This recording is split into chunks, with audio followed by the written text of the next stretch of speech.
बिहार पर मंडरा रहा सूखे का संकट, औसत से 7% तक कम बारिश। मैंने आप ही के मीडिया में छपा है, कै तारीख को छपा था? 1/8 को, ठीक है। अच्छा, इसमें देखिए, बारिश नहीं होने से 55% ही रोपनी, 20% तक घटेगा उत्पादन। किसानों को लग सकती है 2000 करोड़ तक की चंपत। 2000 करोड़ रुपए का घाटा किसान को। तो जब वर्षा नहीं हुआ, 50% खेती हुई, धन रोपनी हुआ, सुखाड़ घोषित क्यों नहीं? मेरी मांग है मीनापुर को सुखाड़ घोषित करो। और एक भी मांग ऐसा नहीं है जिसके लिए हम लोगों ने सदन में लड़ाई नहीं लड़ी है। 15 सूत्र सुखाड़ का मामला है। अंचल कार्यालय में जो भ्रष्टाचार है वो तो आप लोग भी मालूम है, आप लोगों को भी, कि जो सत्ता पक्ष के विधायक थे, मुख्यमंत्री जी के सामने में बोले दर्जनों विधायक कि हमारा बीडीओ, चपरासी, थाना, पुलिस कोई नहीं, मीडिया में भी आया था। उसके बाद वृद्धा पेंशन, एक देश में कहता है 1 नेशन 1 पेंशन, एक देश में एक नियम। हमारे देश में बहुत जगह ऐसा है जहां 7500, 7900 रुपया तक पेंशन मिलता है। गुजरात में भी हमारे यहाँ पे ज़्यादा मिलता है। लोगों ने सदन में भी उठाया था कि गरीबों का वृद्धा पेंशन महंगाई को देखते हुए 400 रुपया से लेकर के 2000 या 4000 किया जाए, जो उचित है कि बूढ़ा आदमी का बाल बच्चा अगर उसका देख रेख करेगा तो उसके लिए उस मुताबिक अगर आप पैसा देते हैं तो उसका बाल बच्चा भी देख रेख करेगा, नहीं तो नेगलेक्ट करके मार देता। और इसी देश में और जगह 7500 से 7900 रुपया तक वृद्धा पेंशन है, तो हमारे यहाँ 2000 4000 क्यों नहीं? ये भी सवाल सदन में उठा था। उसके बाद मामला है प्रधानमंत्री आवास योजना का। 1 साल से अभी कुछ दिन पहले हमने सुना है कि 3 करोड़ की समथिंग आवास बड़ू देश में बनेगा। हमारे यहाँ 1 साल से अधिक से पोर्टल बंद है। इसी जिला में मीनापुर का पोर्टल बंद हो गया, क्योंकि उस समय आवास सहायक स्ट्राइक पर चल गए। सोहेल साहब उस समय कलेक्टर थे यहाँ।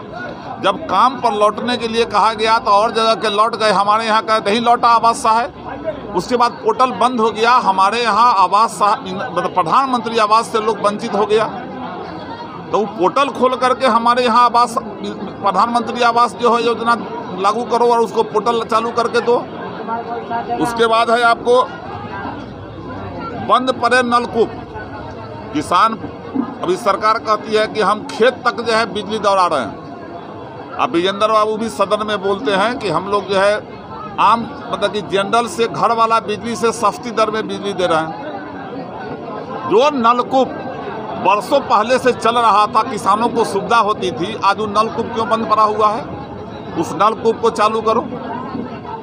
आपने चिन्हित किया है जाति जनगणना से, आप तमाम लोग को मालूम है कि जाति जनगणना ने चिन्हित किया है कि 94 लाख परिवार ऐसा है जिस परिवार में कमाने वाला चाहे उसके आमदनी का कोई स्रोत नहीं है। ये मैं नहीं बोल रहा हूँ, बिहार सरकार चिन्हित की है जनगणना करा करके, आर्थिक सर्वे करा करके। क्या वैसे परिवार को आप मुफ्त बिजली नहीं दे सकते? क्या वैसे परिवार को जिसको तय किया गया कि हाँ 2 लाख रुपया जिसका आर्थिक आमदनी आर्थिक सूची में जो आया 94 लाख में, तो उसको 2 लाख रुपया का मदद मिलेगा, आप 2 लाख के मदद के बात कर देते? और जब वही आदमी आय प्रमाण पत्र का एक लोचा लगा देते हो तो सीओ के यहाँ आय प्रमाण पत्र बनाने जाता है तो आप तय करते हो 72,000, वो देता है 1 लाख। और 1 लाख का आय प्रमाण पत्र जब ये बना देता है तभी उसको जो है फायदा लाभ नहीं मिल पाता है।